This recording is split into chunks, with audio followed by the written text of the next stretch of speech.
pour ce webinaire autour de la digitalisation de l'entreprise et plus particulièrement autour de ce que les solutions de gestion intégrée ou ERP peuvent apporter pour que demain, vous puissiez avoir les bons outils en place pour croître, pour optimiser vos processus internes et que vous soyez une start-up encore early stage au sein du réseau ou déjà une scale-up confirmée. À l'agenda de ce webinaire, donc, on articulera celui-ci autour de deux grandes thématiques. Donc, on commencera par la puissance des ERP, des solutions de gestion intégrées et de leur importance dans le monde d'aujourd'hui, avec forcément un focus sur le why et le when. Ensuite, dans un deuxième temps, on aura une revue des différents outils d'évaluation de la chaîne de valeur de votre entreprise avec des pistes d'analyse pour évaluer le ROI de la mise en place d'un tel outil ou directement en fait, le coût de non-changement lié à cela avec des cas concrets d'impact direct liés à une automatisation, par exemple, de processus qui sont restés, par exemple, très manuels ou des inefficacités de processus métier, par exemple. Donc, il y a vraiment des moyens de mesurer ça via des outils qu'on verra et qui seront présentés un peu plus tard dans le webinaire. Et pour conclure, on aura l'occasion d'avoir un témoignage de la fameuse entreprise d'équipements sportifs, de lunettes, casques, masques, comme le disait Séverine, Bollé Brands, pour lequel on aura Olivier Petit aujourd'hui avec nous, qui est manager des systèmes d'information et qui partagera son expérience autour de ce qui a été mis en place dans le cadre de la digitalisation euh, de leur entreprise. Donc en termes de temps, on a prévu de notre côté 45 minutes. On débordera peut-être un peu plus, on tournera probablement à 1 heure, mais afin que ce soit en tout cas pas trop long pour vous et que ça serve plutôt d'apéritif avant que vous alliez tous en lunch plus tard. Mais donc, ce qu'on vous suggère, c'est en tout cas de garder vos questions bien au chaud pour la fin de ce webinaire. Mais pour démarrer, peut-être un rapide tour d'horizon de qui est ici et qui viendra intervenir durant ce webinaire. Donc, on a Lloyd qui prendra la parole en premier et qui est sales exécutif chez NetSuite pour le Belux. On a Nathaniel aussi qui viendra apporter son éclairage sur la partie value management, coût de non-changement, ROI dans un deuxième temps. Et puis on terminera avec Olivier, comme je le disais, pour la partie customer testimonial et son expérience réellement au cœur de son métier. Peut-être rapidement sur Novutech et sur notre parcours. Moi, je m'appelle Frédéric Sicora et je suis un des fondateurs de Novutech. On a rejoint le réseau il y a un peu plus d'1 an et demi. On a commencé, on était donc deux, on avait 2 clients. Et voilà, on a eu la chance, en tout cas, de se faire accompagner dans le réseau, d'évoluer, de mettre en place un comité d'accompagnement aussi, qui nous ont vraiment accompagnés de près pour qu'on accomplisse tout ce qu'on a fait jusqu'à présent. Plus spécifiquement, qui on est. Donc, on est une société donc, spécialisée dans le service et l'implémentation et la mise en place de NetSuite, qui est un ERP cloud nouvelle génération, si je peux dire. Euh, et, euh, et donc, on a eu l'occasion en fait d'avoir pas mal d'expérience et d'accompagner nos clients déjà depuis quelques années. Euh, à la fois des clients qui ont plus une typologie de services ou des boîtes technologiques, mais aussi wholesale distribution bien, et, euh, et de la startup scale-up à même plutôt des boîtes qui sont déjà plus matures comme Bollé. Nous, l'approche qu'on a par rapport à d'autres, c'est vraiment d'accompagner de A à Z nos clients, donc depuis vraiment disons, la remise en question de leur business process, de vraiment challenger le statu quo, jusqu'à la mise en place forcément de l'outil IT, en poussant les best practices vraiment que NetSuite offre. Donc en standard, il y a des pré-packages avec déjà des KPI, des dashboards, des rôles, etc., qui viennent et qui permettent d'accélérer. Donc on permet vraiment à nos clients d'aller sur des cycles d'implémentation qui sont plus courts. De fait, quand il faut, on a aussi les personnes, donc on a disons, le bon mix entre des consultants plutôt business et des consultants plutôt en développement qui vont pouvoir aller vraiment ouvrir le moteur, ouvrir le capot et faire la customisation des business process de nos clients s'il faut. Voilà, donc ça c'est vraiment en quelques mots où est-ce qu'on en est et qu'est-ce qu'on fait. Donc, on a commencé, comme je disais, avec deux clients. Aujourd'hui, on en a 22. On a eu l'occasion de faire pas mal de projets d'implémentation et d'optimisation aussi pour des clients qui sont basés, qui ont leur HQ en Belgique, en France, au Luxembourg, au Danemark et à Singapour, mais qui ont aussi forcément une ramification internationale, parce que c'est vraiment ça la grosse valeur ajoutée de NetSuite, c'est que c'est vraiment un outil qu'on met au départ, mais qui va pouvoir soutenir votre croissance et qui va pouvoir soutenir aussi le fait que vous allez ouvrir une nouvelle entité dans de nouveaux pays. NetSuite va pouvoir vraiment absorber cette croissance de manière vraiment simple et aisée. On est 12 aujourd'hui dans l'équipe. On a plutôt, comme je le disais, des profils techniques et fonctionnels, et on a un ensemble de certifications qui est aussi reconnu sur le marché NetSuite. Je ne la ferai pas plus longue sur Novutech et sur cette petite introduction. Donc, je vais laisser la main à Lloyd pour aborder cette première question et cette première thématique sur le why et le when autour de l'ERP. Merci Frédéric. Merci à l'équipe Présent Entreprendre de nous inviter. C'est quelque chose qu'on avait normalement envisagé de faire fin l'année dernière et puis ça a été repoussé. On disait que c'était peut-être enfin l'occasion de pouvoir se rencontrer, mais toujours pas, donc c'est pas grave. Ce ne sera qu'un Zoom de plus. En 2 mots, je vais me présenter. Donc mon prénom est Lloyd, c'est pas toujours très clair. Mon prénom est Lloyd. Donc je travaille maintenant pour NetSuite depuis un peu plus de 2 ans.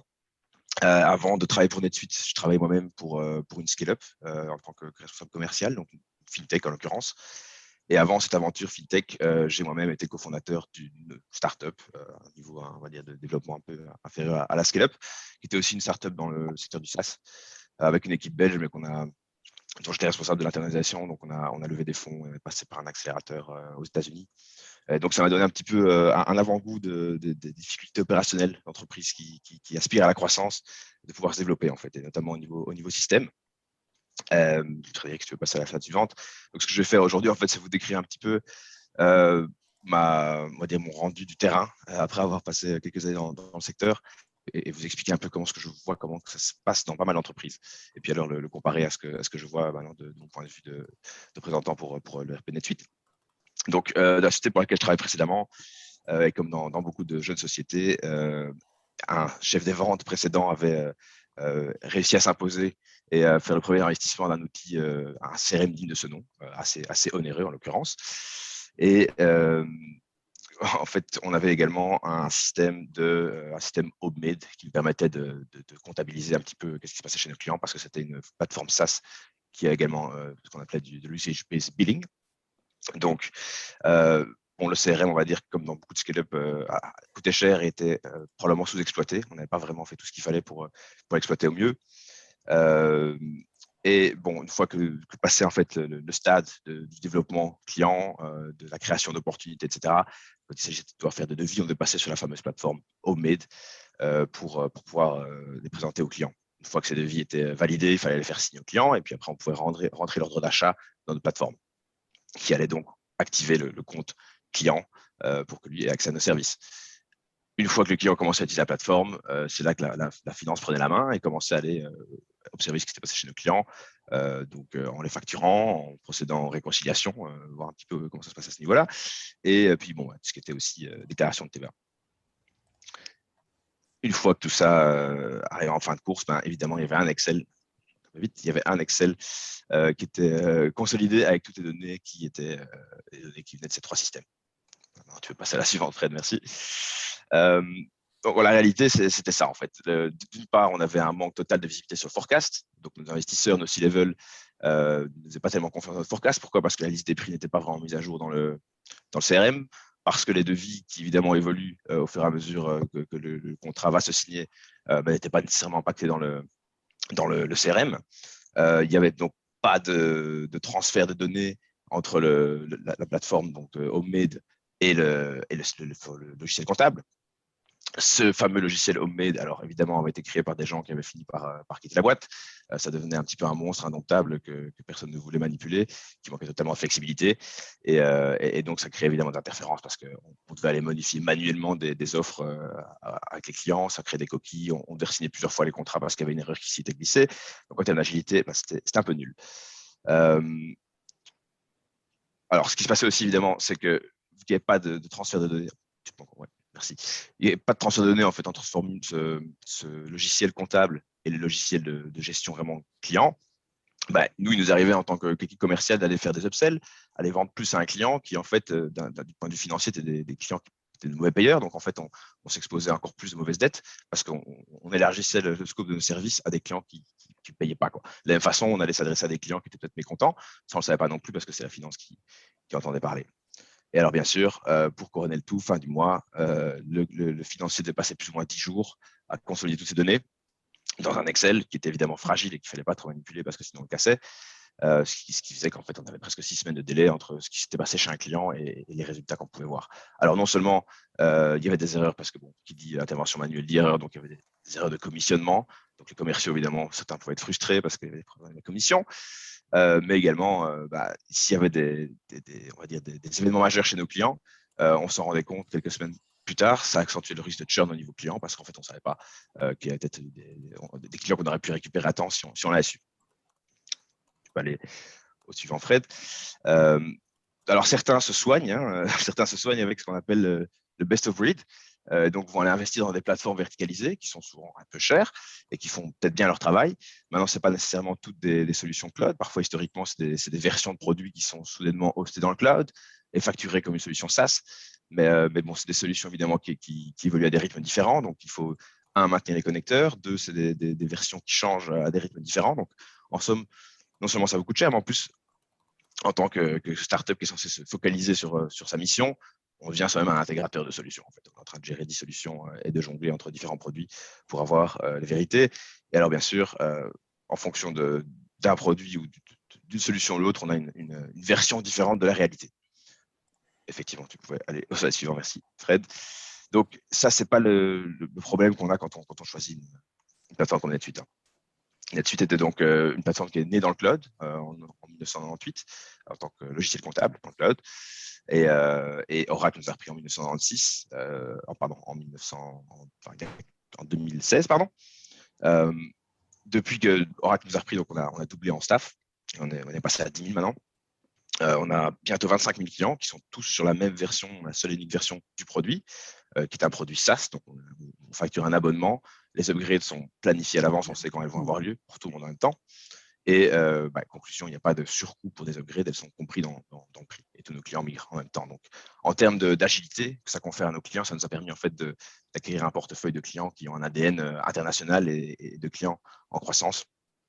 Et croyez-moi, pour avoir maintenant parlé, je pense, à plus ou moins la moitié des PME et des scale-up du pays, je peux vous dire que dans chacune d'entre elles, il y a au moins un de ces monstres technologiques qui a grandi à l'abri des regards, où il y a au moins un de ces fichiers Excel dans lequel le financier a mis tout son temps, ou alors il y a au moins une de ces technologies rutilantes dont finalement personne ne sait vraiment servir. Tu peux passer à la suivante. Donc, quand on choisit en fait une plateforme cloud qui a une base de données unifiée, comme c'est le cas de NetSuite, on peut éviter certains de ces travers en fait. De un, on doit plus jongler avec différentes interfaces pour avoir différentes versions de la réalité. On en a une et c'est la même pour tout le monde à travers toutes les équipes. On ne doit pas maintenir ces connecteurs onéreux et fragiles. Et comme on a une vérité instantanée, real time, il y a pas c'est pas réfutable, quoi. Alors la problématique devient d'autant plus criante quand on passe au multi. C'est le slide suivant, Fred. Donc, ça se complique encore évidemment quand il y a des problématiques multi. On appelle ça multi parce qu'on commence à avoir plusieurs sociétés. On commence à avoir plusieurs sociétés dans des pays différents, avec des devises différentes, avec des langues différentes, avec des problèmes de conformité différents. Donc, quand on a une plateforme unifiée, on peut avoir accès à cette vérité consolidée en un clin d'œil. Maintenant, tu peux passer au suivant, Fred. Adopter NetSuite, en fait, c'est aussi profiter de ce que nous on appelle le stairway, et qui est en fait grandir graduellement avec le produit, pas nécessairement essayer de tout faire en même temps. L'idée, en fait, c'est d'établir des bases solides en utilisant un maximum des préconfigurations qui sont dans la plateforme et en évitant de surcustomiser tout de façon inutile et donc on va dire d'acquérir un certain retour sur investissement au fur et à mesure et de pouvoir aussi changer les habitudes de l'entreprise plutôt que de changer seulement les systèmes. Donc, tu peux aller au suivant, Fred. Donc, vos potentiels investisseurs, les investisseurs actuels que vous avez, ils ont besoin d'une vision fiable de la réalité. Ils ont besoin des perspectives de croissance. Pourquoi ? Parce qu'ils veulent peut-être revendre leur participation ou peut-être parce qu'ils veulent mettre votre entreprise sur des marchés publics. NetSuite, sur les 10 dernières années, c'est pas compliqué. 64% des IPO qui ont lieu dans cette technologie, c'est des entreprises qui utilisent NetSuite. Ça montre un petit peu l'état d'esprit des investisseurs à ce niveau-là. Ils veulent avoir une visibilité et une uniformisation parmi leur société portefeuille. Donc, tu peux aller à la suivante, Fred. Donc, on parlait de visibilité.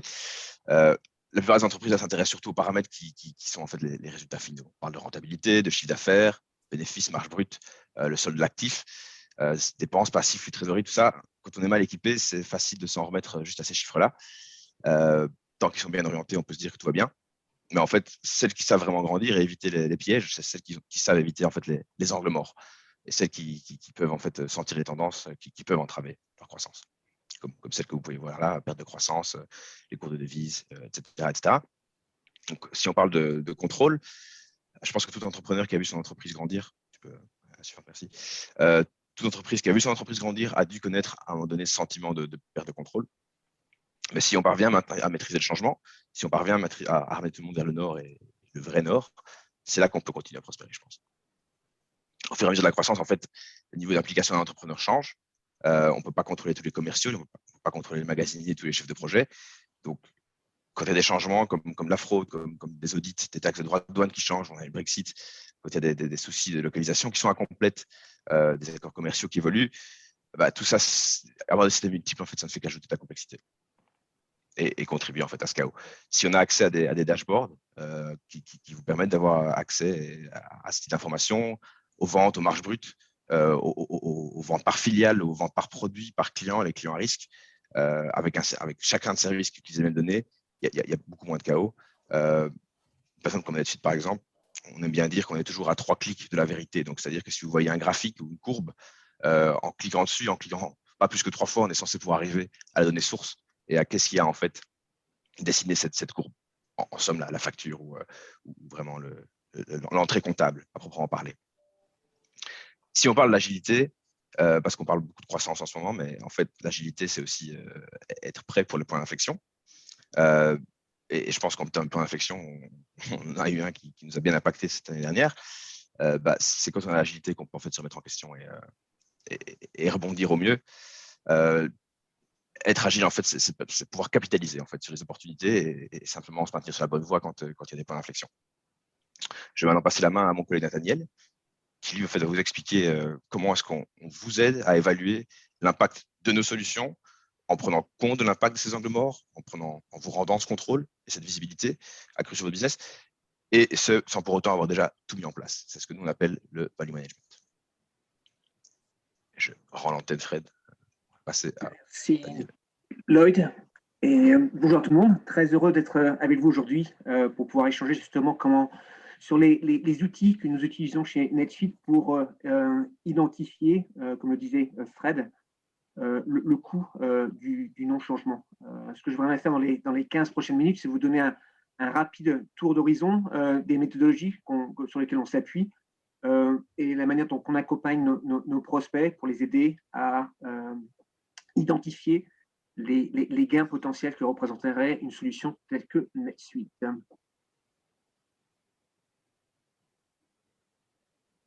Donc, pour me présenter rapidement, je m'appelle Nathaniel Martinez, je fais partie de l'équipe Value Management chez NetSuite. J'étais le premier de l'équipe, le premier Value Consultant à rejoindre NetSuite en Europe. Je suis basé à Londres. J'ai rejoint l'équipe il y a à peu près un peu plus de 3 ans et demi. Et avant cela, je travaillais pour un autre éditeur de logiciels, mais pas du tout dans le monde des ERP, plus dans le monde des gestion des parcs informatiques et des parcs, et où j'avais un rôle très similaire à NetSuite, dans le sens où je faisais du value management également. C'était un éditeur logiciel d'une petite PME, mais très, très internationale, qui était très apprécié au niveau des experts technologiques des sociétés, mais qui souhaitaient pouvoir cibler des gens un peu plus haut dans l'organisation pour justement ne pas avoir qu'une conversation sur les features et les fonctions du produit, mais pouvoir établir la proposition de valeur. Et avant ça, j'étais chez IDC, qui est un cabinet de conseil spécialisé en recherche marketing pour tout ce qui est nouvelles technologies, et où ma fonction était de monitorer les parts de marché des différents acteurs du secteur logiciel et informatique de manière générale, mais aussi vraiment essayer de comprendre quels étaient les use cases des scénarios. Donc, voilà.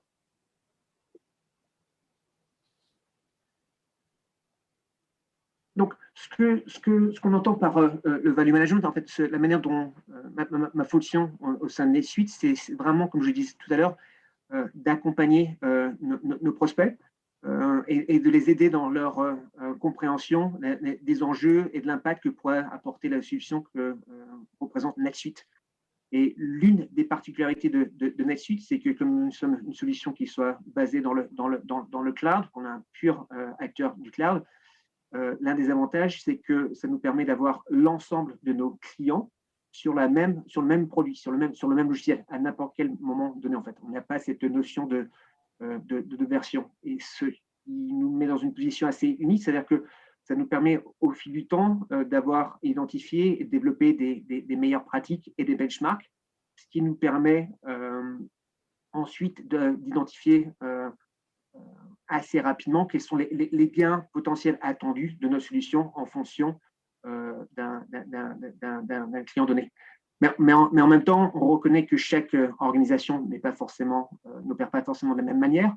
Et la manière dont je opère, c'est vraiment de travailler de concert avec les prospects dans l'exercice d'identification des gains potentiels de la solution et de les documenter. Donc, c'est vraiment un travail qui est conjoint à NetSuite et nos prospects. Et l'idée, c'est de pouvoir rapidement identifier quelle est la proposition de valeur et l'impact que pourrait représenter NetSuite. Et la raison principale pour laquelle on fait ce genre d'exercice, c'est que notre principal, d'une part, c'est que pour un client, un prospect tel qu'il soit, les gains d'un nouvel outil ERP ne sont pas évidents. Si vous réfléchissez dans le contexte d'une société de fabrication manufacturière ou dans le contexte d'une société de distribution, par exemple, les gains d'un ERP ne sont peut-être pas aussi évidents que si de déployer une nouvelle ligne d'assemblage ou de développer des nouveaux entrepôts. Et c'est donc vraiment d'aider les prospects à comprendre, à pouvoir prioriser leur projet, mais aussi de pouvoir défendre et de les aider dans leur exercice d'évaluation. La plupart de nos prospects n'ont pas forcément, et c'est une manière pour nous de faire un retour d'expérience avec nos clients existants pour accompagner nos prospects.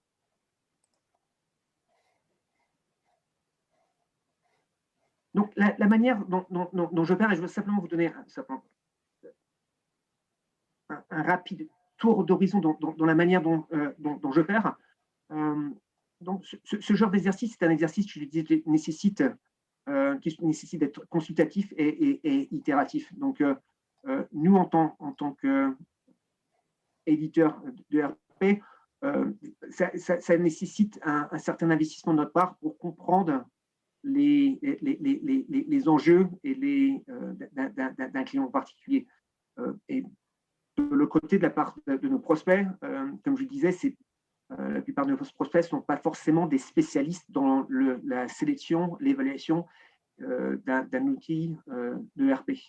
Et donc la manière dont je structure ces échanges, c'est vraiment autour de deux grands points d'interaction. Donc une première réunion qui permet vraiment pour nous en tant qu'éditeurs d'essayer de comprendre au maximum le contexte stratégique de pourquoi un prospect réfléchit à le déploiement d'un nouvel outil, mais et de comprendre quels sont les challenges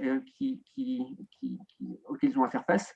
Mais en même temps, ça nous permet d'éduquer à ce moment-là et de partager à ce moment-là avec nos prospects quels sont le domaine des possibles, le domaine d'amélioration, les domaines des possibles et les domaines d'amélioration qui pourraient résulter d'un nouvel outil ERP. Et l'outil principal sur lequel je m'appuie, c'est quelque chose qui est relativement simple et que je suis en train de présenter à l'écran, en fait, qui me permet vraiment de structurer les échanges et de faciliter les échanges. C'est ce qu'on appelle un outil d'une analyse de chaîne de valeur, une chaîne de valeur. Et l'idée au cours des échanges avec nos clients et nos prospects, c'est vraiment d'identifier et d'établir la manière dont ils opèrent aujourd'hui avec à l'aide de ces pastilles, la pastille violette, sur cette chaîne de valeur pour chacun de ces processus en fait. Et à partir de là, ça peut permettre de structurer des échanges. Et moi, en tant que value consultant, ça me permet de documenter les challenges spécifiques qu'un prospect peut avoir dans ce domaine, mais aussi d'avoir un échange sur l'aspiration, quel est le niveau d'amélioration que chaque prospect souhaiterait avoir. Donc ça, c'est une première réunion qui dure généralement à peu près 1 heure à 1 heure et demie. Et suite à ce premier échange, moi, je vais travailler sur une première ébauche de ce qu'on appelle un document de value analysis. Et ce premier document il est vraiment là pour essayer justement de documenter quelles sont notre compréhension des enjeux stratégiques et des objectifs stratégiques de l'entreprise et comment un nouvel outil de ERP peut les aider dans la réalisation de ces objectifs. Mais l'idée aussi, c'est aussi de commencer à articuler quelles sont les capacités, quels sont les niveaux d'amélioration, les niveaux d'efficience qu'un outil tel que NetSuite pourrait apporter. Et dans un deuxième temps, une fois que cette ébauche est réalisée, c'est d'organiser, d'avoir une réunion de validation avec vous, avec le prospect, pour s'assurer que toute notre compréhension des enjeux sont bien les bonnes, parce qu'à ce stade-là, je serais appuyé forcément sur des hypothèses de grosse maille, mais l'idée, c'est de valider ces hypothèses.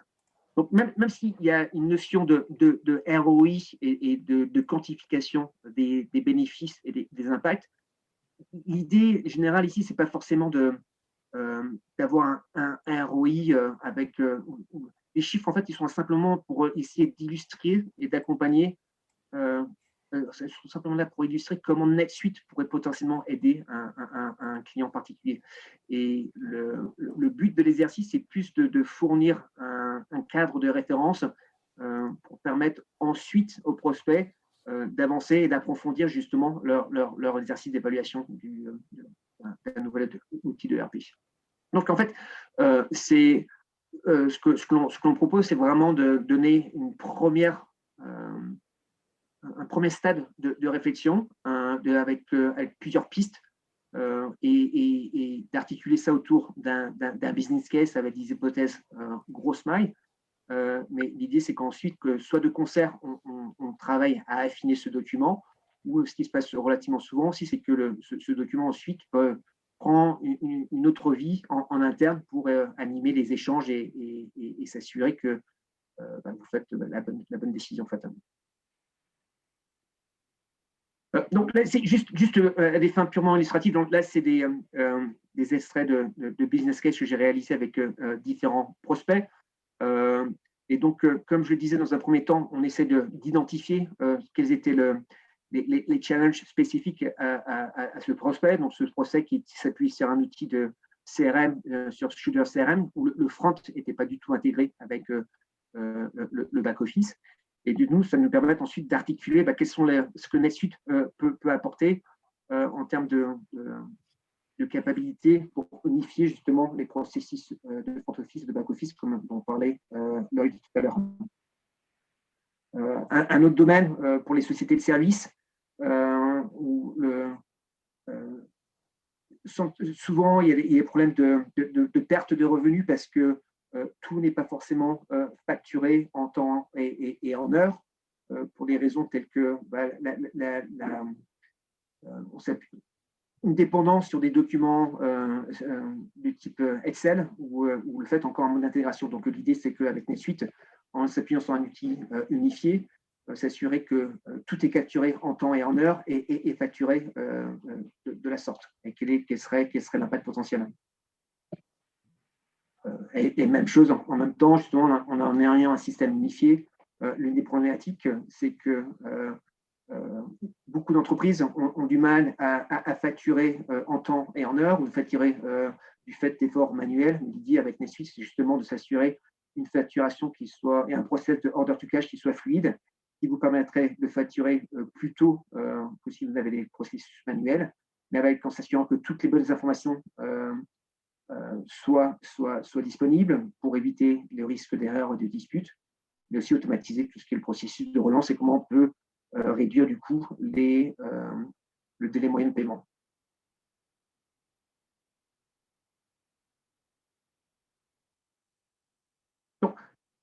Donc, c'est ce qu'on fait avec l'ensemble de nos engagements avec nos prospects. Je parle en moyenne à peu près je suis basé à Londres et j'ai une fonction européenne, donc sur l'ensemble du continent, je peux par trimestre, je échange avec peut-être 30 à 40 prospects. Mais ce qu'on a fait, c'est que j'échange de la même manière dont je viens de le décrire. Et donc, ce qu'on a fait au fil du temps, c'est qu'on a développé des benchmarks. Voilà, on s'est dit, voilà, sur l'ensemble des conversations et de ces business cases qui ont été validés par le prospect, voilà quels sont les gains attendus ou le retour attendu d'une solution telle que NetSuite. Donc, je sais que c'est pas forcément du réel, c'est vraiment basé sur du réel, basé sur la situation actuelle de ces prospects et quelles seraient leurs attentes des gains et des retours d'une solution telle que NetSuite, mais ça me permet de mettre en avant que ce sont les domaines où NetSuite généralement a un impact et quelles sont les discussions, quels sont le type de discussions qu'on peut avoir. Donc ça, c'est pour la partie service. Et la partie service, justement, en ayant une meilleure intégration entre la partie commerciale, CRM, la gestion de projet et la finance, comment ça peut amener les entreprises à améliorer la marge brute, à réduire les délais moyens de paiement, à améliorer le niveau de facturation par consultant et comment on peut aider aussi à réduire la clôture financière. Même chose pour la partie produit, donc là, dans le contexte de distribution, comment justement une plateforme unifiée avec une meilleure visibilité des stocks en temps réel peut amener les entreprises à accroître leurs revenus sur la plateforme e-commerce, ou comment ils peuvent optimiser leur niveau de stock en ayant une visibilité en temps réel sur la disponibilité des stocks et le niveau de replenishment. Ou comment on peut améliorer aussi la capacité à réaliser et à remplir la demande en temps et en heure, en fait.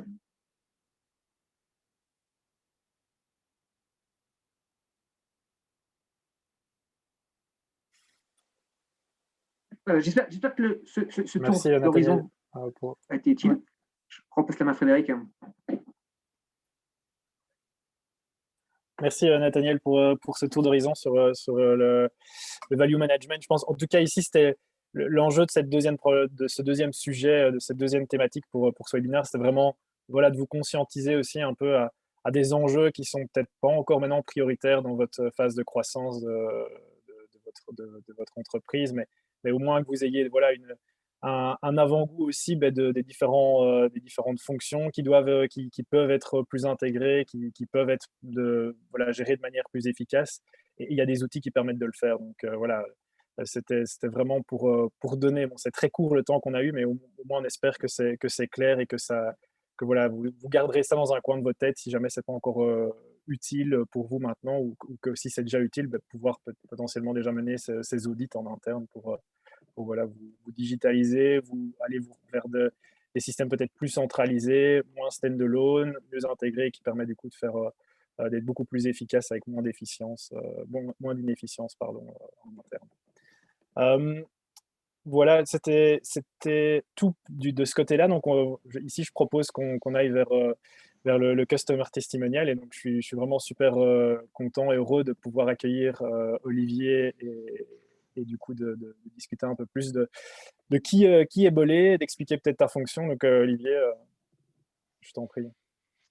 Eh bien, bonjour à tous. Merci Frédéric. Merci pour l'invitation. Je pense que d'autant plus que c'est ce genre de choses qui aurait pu être très utile à l'époque lorsqu'on s'est lancé, parce que effectivement, avoir un retour client, c'est vraiment pas mal. Donc, Olivier Petit, je suis DSI adjoint donc chez Bolé.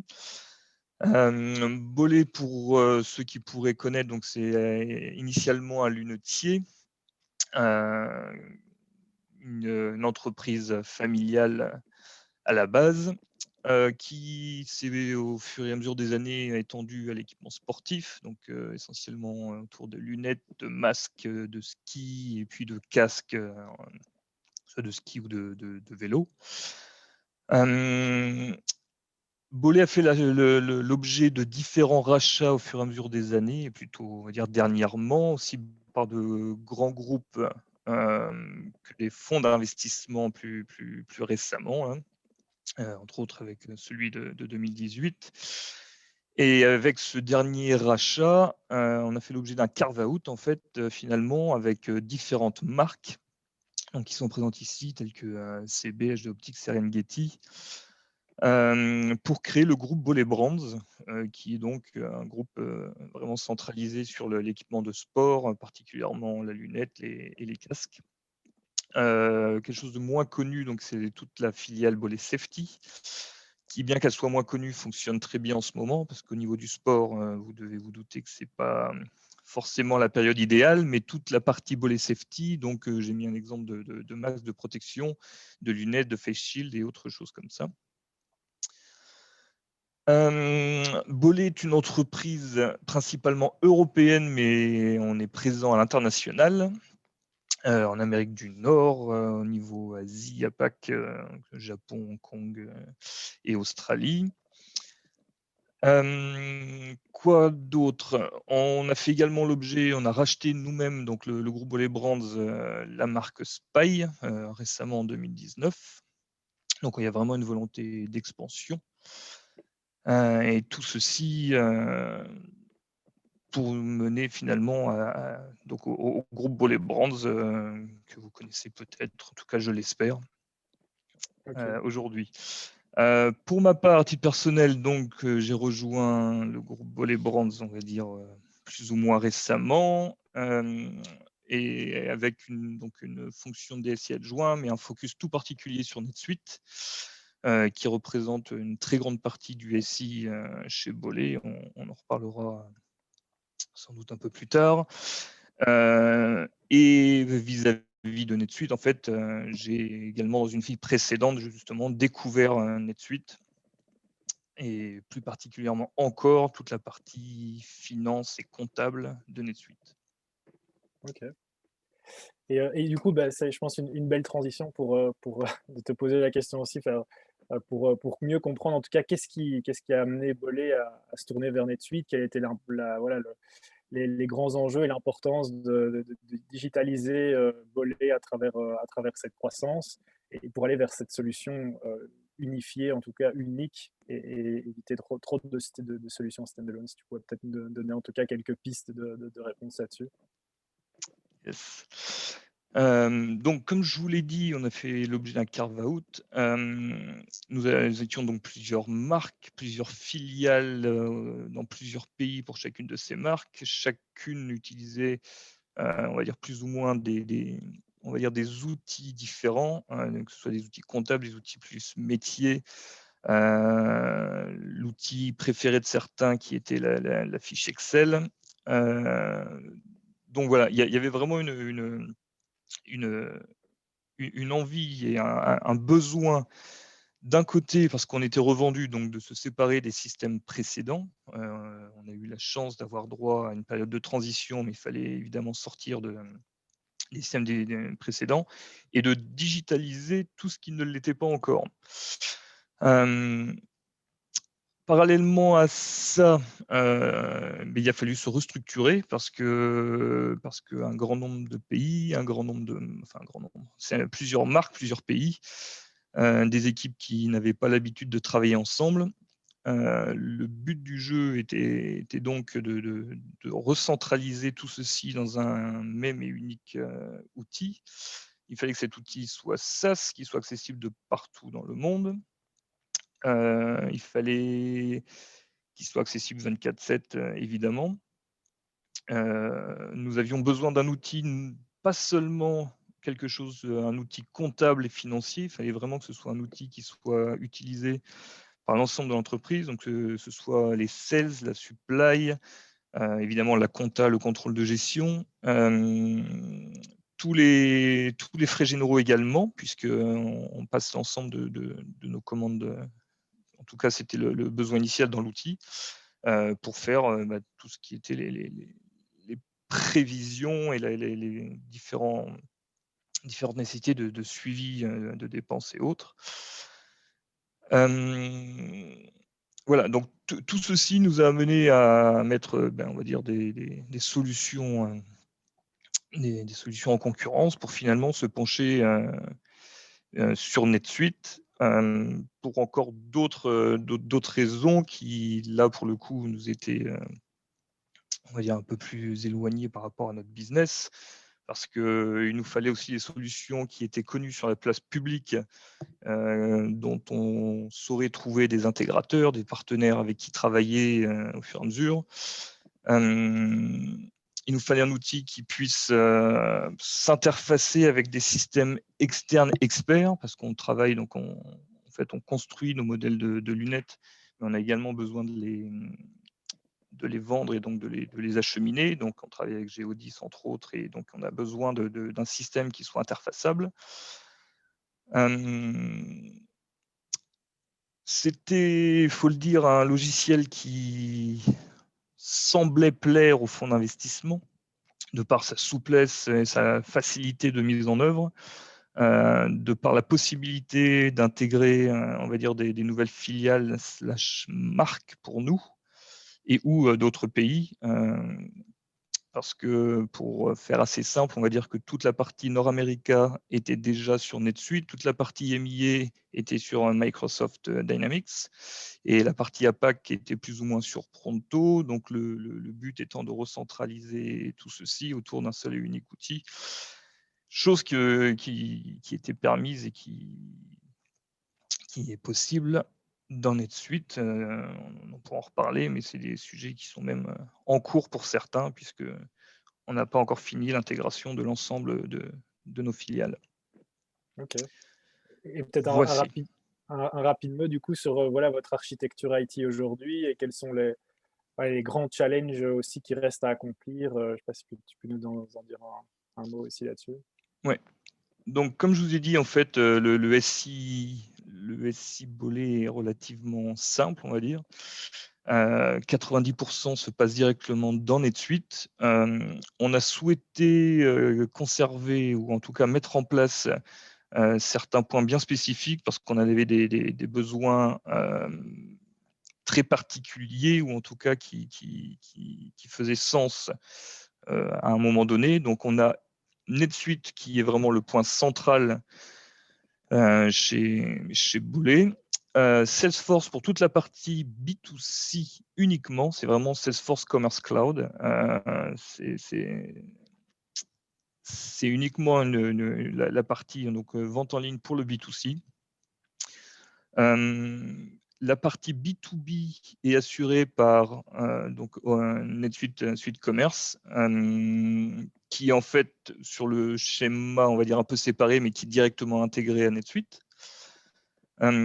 Et on a on a mis en place en tout cas Kyriba il y a, on va dire, très peu, qui est un outil de trésorerie, parce qu'on avait un besoin de mise en place de signataires avec des clés de sécurité et tout un tas de choses vraiment très particulières pour avoir une vision, on va dire, que ce soit pour forecast, que ce soit pour les signatures électroniques. Voilà, c'est vraiment un outil qui était nécessaire et qui était demandé par la direction. Par ailleurs, Kyriba a des connecteurs natifs avec NetSuite, ce qui facilite réellement les choses. Je vous ai parlé tout à l'heure de Geodis, parce que, en tout cas, de toute la partie distribution, je ne l'ai pas figuré ici, mais donc Oracle NetSuite est relié via des EDI, tels que Celigo, qui a des connecteurs également natifs pour discuter avec notre plateforme de transport et de logistique avec la partie carrière. C'est très très simple pour nous, étant donné le peu d'interaction justement entre différents systèmes qui seraient totalement hétéroclites, et par le fait que ces connecteurs natifs nous permettent de ne pas avoir à maintenir quoi que ce soit. C'est vraiment les éditeurs qui maintiennent leur propre connecteur. Voilà, pas grand-chose d'autre à rajouter sur ce sujet. Si ce n'est qu'on a des projets, nous, encore autres d'intégration autour de la dématérialisation de factures, des choses comme ça qui viendront enrichir un peu ce schéma. Sur des solutions de dématérialisation de factures, de coffre-fort électronique, parce qu'en France, je ne sais pas si c'est pareil pour vous en Belgique, mais il y a des nouvelles législations qui sont en train d'être mises en place. Donc voilà, on va enrichir un peu le tout avec des solutions expertes et à voir. Et donc voilà. Ok. Merci Olivier en tout cas pour ce retour d'expérience et de nous avoir partagé un peu plus sur ton quotidien et sur aussi voilà, en interne, ce que vous utilisez, les outils que vous avez mis en place pour justement pouvoir avoir cette info bien en place et traçable à tout niveau de la chaîne ou à tout niveau des processus métiers, de la comptabilité à la logistique. Peut-être pour terminer en tout cas, est-ce que tu aurais des conseils, en tout cas, à partager avec ici les différentes personnes qui ont rejoint ce webinaire, que ce soit encore à du early stage startup ou déjà des scale-up déjà très, très matures? Est-ce que toi, de par ton retour d'expérience, même d'un point de vue implémentation de nouvelles solutions IT, sur l'approche de manière générale, est-ce que il y a eu des lessons learned que tu pourrais partager ou des conseils que tu pourrais donner aux membres du RDLC? Le point très clairement principal, voire vraiment critique pour nous, et on est en train de revenir justement, c'est vraiment essayer de ne pas chercher à customiser l'outil pour correspondre à ce qu'on faisait auparavant, chose qui a été faite en fait chez Bollé il y a plusieurs années. La direction voulait que l'impact sur les utilisateurs soit vraiment minime, donc ils ont cherché à reproduire exactement ce qu'ils faisaient dans des précédents outils sans faire de carto pour essayer de mettre du sens à ce qu'ils faisaient. Donc ils ont vraiment essayé de reproduire et de customiser l'ensemble de l'outil, ce qui n'est pas forcément la meilleure façon de faire, mais quel que soit l'outil, que ce soit NetSuite ou autre. Et donc, nous sommes en train de décustomiser actuellement, et on a plusieurs projets en parallèle, pour revenir en fait au NetSuite Core, qui correspond à 99% à notre besoin si on fait un petit pas en arrière, qu'on prend du recul, qu'on analyse en fait ce qu'on fait, ce que propose NetSuite et qu'on met les deux en adéquation. Donc c'est vraiment pour moi le point central, c'est en amont tout simplement réfléchir à nos process, les mapper, les mettre noir sur blanc et ensuite tout simplement rentrer dans l'outil pour ce qu'il sait, ce qu'il est capable de faire et de ne faire des custos que lorsque vraiment c'est nécessaire, ne pas chercher à customiser intégralement l'outil dès le départ afin de correspondre à des habitudes, à des limiter au maximum le changement pour les utilisateurs et autres, parce qu'on déplace le problème, mais en aucun cas c'est une solution. C'est vraiment le point central pour moi. Ok, très bien. Merci beaucoup Olivier en tout cas pour ces conseils aussi. On arrive en tout cas à la fin de ce webinaire. Je regarde, on est 5 minutes avant midi. Je vais peut-être repasser, je ne sais pas si Séverine est encore dans le call, mais en tout cas repasser la main à Séverine, ou en tout cas vous repassez la main si vous avez des questions en particulier sur ce qui a été l'objet de la discussion ici. N'hésitez pas. En tout cas, l'idée, c'était en tout cas de vous faire partager le cœur de métier dans lequel nous, on se trouve, vous donner des pistes en tout cas d'analyse sur qu'est-ce que vous pourriez gérer en interne de manière plus efficace au sein de vos différents business process, que vous soyez une boîte service tech ou une boîte de produits et de distribution. Il y a des outils d'analyse, il y a des solutions IT qui existent, que ce soit NetSuite ou d'autres, pour vous permettre d'être plus efficace et éviter toutes ces inefficacités.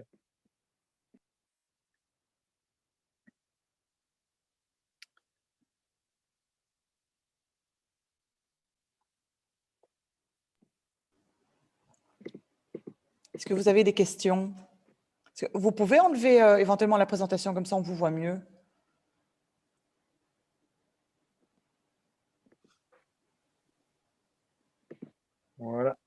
Top, merci. Moi, j'ai une question. Vas-y. Ouais, Oui, voilà. on t'entend. Mais du coup, enfin, j'aime bien l'approche que vous avez prise, qui est une approche assez holistique, globale et qui traite finalement voilà, de la valeur réelle d'avoir un ERP. Je pense que nous, on l'a bien compris au sein de notre société. Après, il est vrai que voilà, NetSuite, perso, je ne connais pas. Moi, j'ai travaillé avant dans SAP et qui était finalement quand même des assez gros ERP. Hein, effectivement, vous avez expliqué la mouvance vers les solutions cloud plus simples, plus flexibles, plus agiles. Très bien. Maintenant, voilà, concrètement, nous, on a une structure aujourd'hui, on fait 1,3 million de chiffre d'affaires, on va en faire 2 millions cette année. On a clairement des problématiques au niveau de nos expéditions, le lien entre la finance et les opérations. Maintenant, honnêtement, je ne me vois pas installer NetSuite genre, ou un package de cette taille-là demain. Moi, je m'orienterais peut-être plus vers des solutions style Odoo. Je ne sais pas si vous avez un peu d'expérience là-dedans. Qu'est-ce que vous nous conseilleriez dans le cheminement vers l'implémentation d'un outil, voilà, quel qu'il soit, et quelles sont les étapes à mener dans notre réflexion pour y parvenir, quoi. Merci pour cette chouette question. Merci François-Xavier. Je ne sais pas, Lloyd, si tu voulais intervenir par rapport à ce point-là, toi qui es vraiment sur le terrain et qui est confronté du coup à pas mal voilà, de prospects, de clients qui sont intéressés, enfin, qui sont dans cette démarche de changement et qui n'ont peut-être pas forcément non plus toujours savoir vers quoi s'orienter. Ouais. Plusieurs éléments, je pense. Déjà, pour donner une idée en fait, du calibre du client NetSuite, hein, pour répondre directement à la question. Si on regarde dans la région ici, parce que bon, si on regarde nos clients moyens, ça va être différent parce que voilà, on a une base plus établie, notamment aux États-Unis, au UK, on était là un peu avant.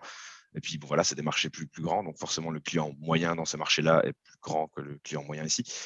On est plutôt sur des entreprises qui sont à du 10, 20, 30 millions de revenus annuels quand on les onboard, on va dire. Et après, évidemment, ils grandissent. Donc, effectivement, si on est en dessous de 5 millions, est-ce que vous avez assez de problèmes pour que nous, on intervienne pour les régler? J'en suis pas sûr. Si on commence petit avec NetSuite, hein, on vous a brièvement décrit le stairway, on ne parle pas d'implémentation monstre qui vont prendre plus que 2 mois ou 3 mois. Hein. Je veux dire, surtout si on n'a pas des problématiques multi-pays, etc.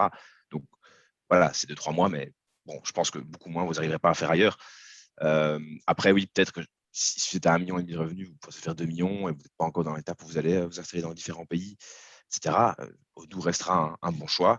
Maintenant, il faut juste voir où est-ce que vous voulez aller et à quel rythme et quels sont les problèmes que vous voulez régler. Je pense d'ailleurs dans le réseau d'entreprendre, il y a des membres qui ont implémenté NetSuite dernièrement, qui sont des entreprises qui sont presque pré-revenus. Donc, c'est un petit peu l'idée de s'équiper avant d'avoir les problèmes. Effectivement, ils n'ont peut-être pas besoin de tout ce que NetSuite a à offrir aujourd'hui, mais bon, ils savent que dans un an, normalement, ils auront assez de problèmes pour que ce soit le cas. Donc voilà, NetSuite descend un petit peu dans le marché, tout comme Odoo a tendance, je pense, à essayer de monter un peu dans le marché. Historiquement, c'était plutôt une solution TPE, qui est maintenant en train d'essayer de devenir une solution PME. NetSuite est plutôt une solution qui était mid-market et qui commence aussi à avoir des packages pour les petites entreprises. Voilà, vous donnez une ordre de prix. La différence, effectivement, le ticket d'entrée avec NetSuite sera plus élevé qu'avec un Odoo, probablement. Maintenant, le TCO sera probablement plus maîtrisé, plus contrôlé avec un NetSuite qu'avec un Odoo, qui va probablement vous donner un ticket d'entrée très bas avec des utilisateurs très bon marché.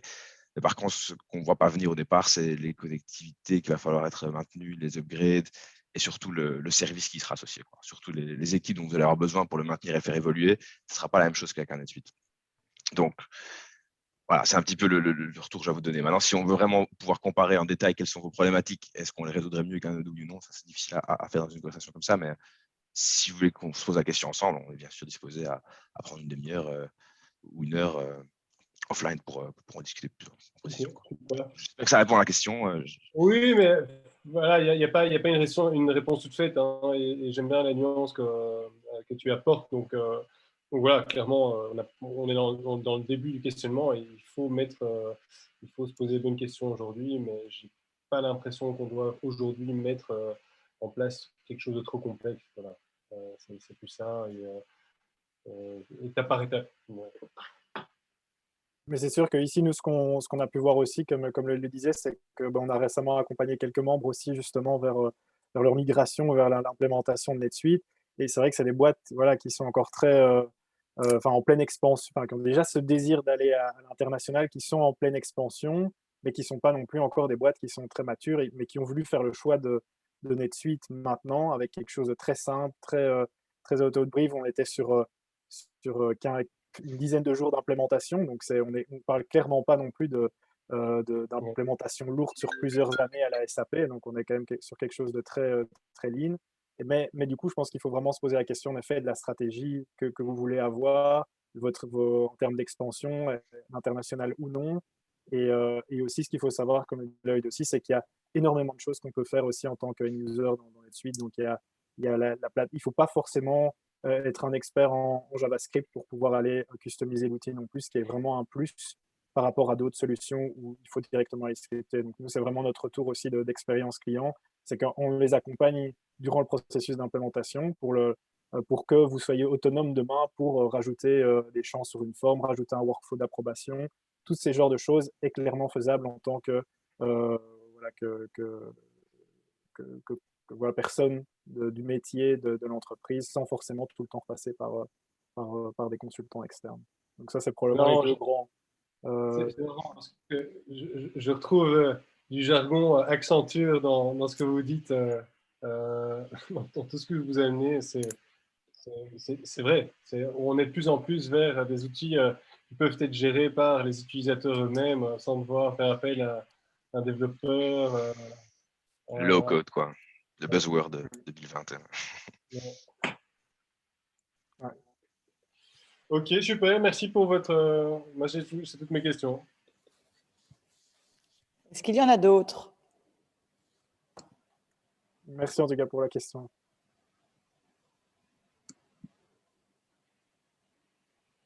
Non. Mais de toute manière, je pense que Frédéric, tu pourras m'envoyer la présentation afin qu'on la mette à disposition des membres et des lauréats. Est-ce qu'il y a éventuellement, juste en dernière question, est-ce qu'il y a éventuellement un petit deck avec les meilleures fonctionnalités de NetSuite, voir ce que l'outil permet, voilà, des cas concrets, voilà, de discussion entre les opérations, préparation de commandes, établissement, proforma, gestion des stocks, voir un peu le flux que permet de gérer NetSuite, quoi. Vous avez des stocks, hein. Vous êtes une entreprise, vous distribuez quelque chose. Oui, par exemple, dans notre cas, on fait par exemple beaucoup de distribution de produits alimentaires, donc préparation de commandes, envoi vers le client, établissement de proforma. Il y a tout un objet de traçabilité, parce qu'on est dans la traçabilité bio, donc on doit gérer ça. Donc aujourd'hui, on a clairement un gros Excel tentaculaire qui grossit et qui met vraiment à risque, je dirais, le métier, parce qu'à tout moment, il peut planter. Et voilà, déjà, voilà. C'est finalement assez basique hein, comme business model, mais persuadé qu'un outil pourrait... voilà, on a des webshops qui sont pas reliés justement au niveau de la facturation. Il y a pas, je pense qu'il y aurait un chouette cas d'école dans notre société. Mais non, peut-être pas avec NetSuite, mais en tout cas sur un ERP, c'est certain. Frédéric, tu as ça sous la main ou tu veux que je m'en charge? Moi, j'ai une question. On se concertera pour voir un peu ce qu'on a. On fera ça. En tout cas, les outils qu'il faut, François-Xavier, pour te communiquer ça, pas de souci. Vas-y, Olivia. Oui, je me lance. En fait, je suis curieuse parce que donc c'est vrai que j'ai pas mal entendu parler d'Odoo récemment. Et sur leur site web, ils ont une matrice, je ne sais pas si vous voyez User Friendly Business Scope, où évidemment Odoo se positionne fort à leur avantage. Mais je me demandais, je trouvais ça intéressant d'avoir un point de vue externe en fait en termes de business scope versus user friendly, comment en fait est NetSuite par rapport à Salesforce, par rapport à Odoo, parce que je pense que c'est des choses qui sont importantes pour des boîtes comme WowLab ou en tout cas des boîtes du réseau entreprendre. C'est le magique cadran Odoo, c'est ça? Ouais, c'est ça. Je l'avais vu, ouais. Ils ont remasterisé le Magic Cadran. Et donc, Ouais, je pense que la question est plus large que juste pour NetSuite. Donc, Frédéric, ou même Olivier, si vous avez une réponse qui sera plus pertinente que la mienne, sinon je veux bien essayer de faire ce que je peux. Ouais, je t'en prie, hein, si je peux t'embrayer le pas si tu veux. Moi, ce que j'entends sur les discussions qu'on a avec des prospects qui finissent par choisir ou par NetSuite ou par Odoo, si on regarde juste effectivement au layout, à l'UI, user-friendliness, on va dire que si on est plus dans une petite entreprise, on a probablement plus l'habitude d'utiliser des apps à la Odoo qui sont probablement visuellement plus sexy qu'un NetSuite, on va pas se mentir. Bon, je ne vais pas vous faire de démo aujourd'hui pour pas vous enfumer avec des choses trop complexes ou qui ne vous seraient pas relevantes. Maintenant, c'est quelque chose qu'on aurait peut-être pu faire pour que vous vous rendiez mieux compte.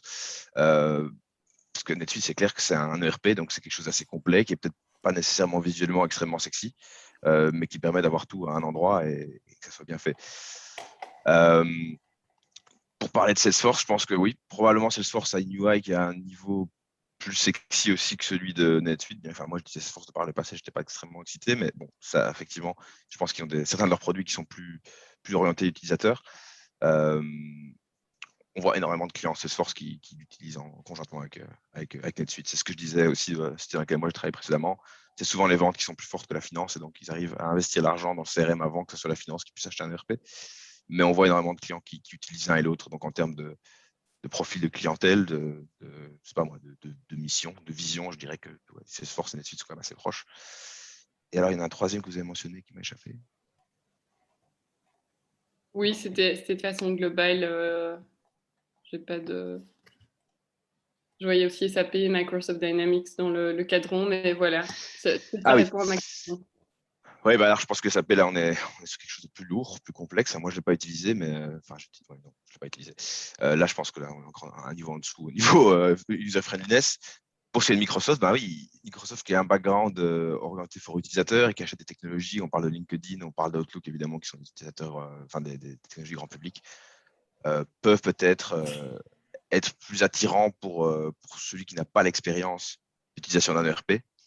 Mais par contre, à l'utilisation, c'est plus complexe parce que Microsoft n'a pas du tout la même base de données unifiée, le même type d'interface unique. Je veux dire, pour donner un exemple concret, si vous utilisez Microsoft pour gérer 2 ou 3 de vos entités, vous allez devoir vous loguer à chaque fois dans un autre compte. Vous allez avoir plusieurs fenêtres pour vous loguer à chaque fois. Ce n'est pas un login qui vous permet d'accéder à toutes vos données. Donc, c'est des petites choses qui font la différence. Maintenant, si vous avez un profil orienté sales et marketing, vous serez peut-être plus attiré par une plateforme comme Microsoft. Si vous avez plus de besoins des finances, je pense que NetSuite fait plus que le point. Juste pour compléter ce que disait Lloyd, en fait, l'avantage premier de NetSuite, c'est que ça vous permet en fait de faire tourner l'ensemble de vos applications sur une base unifiée. Donc ça enlève tous ces problèmes d'intégration qu'il peut y avoir en fait.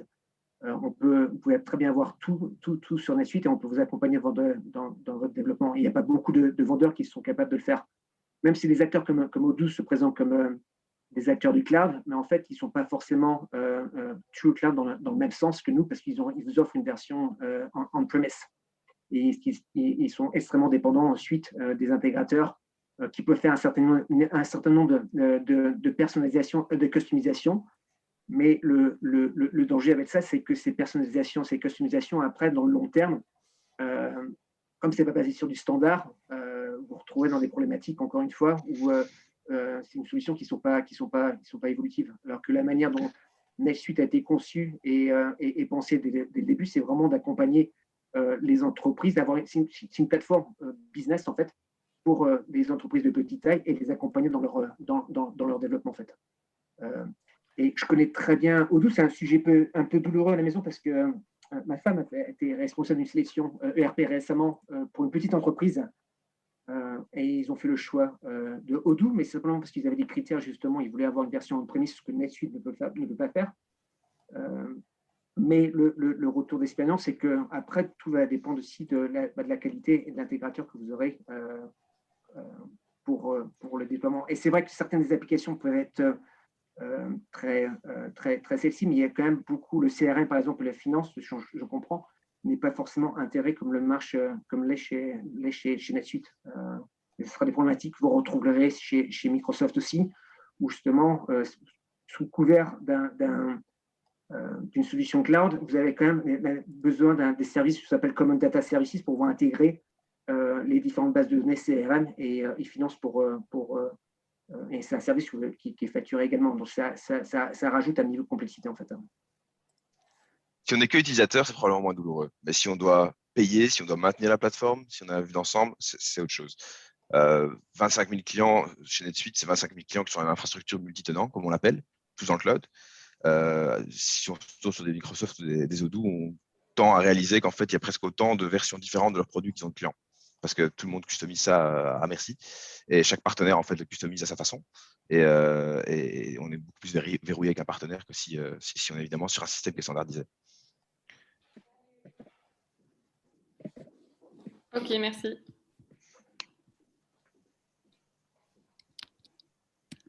On y est, je crois. Merci en tout cas à tous les 4 d'avoir été présents aujourd'hui, d'avoir pu partager votre expérience par rapport à NetSuite.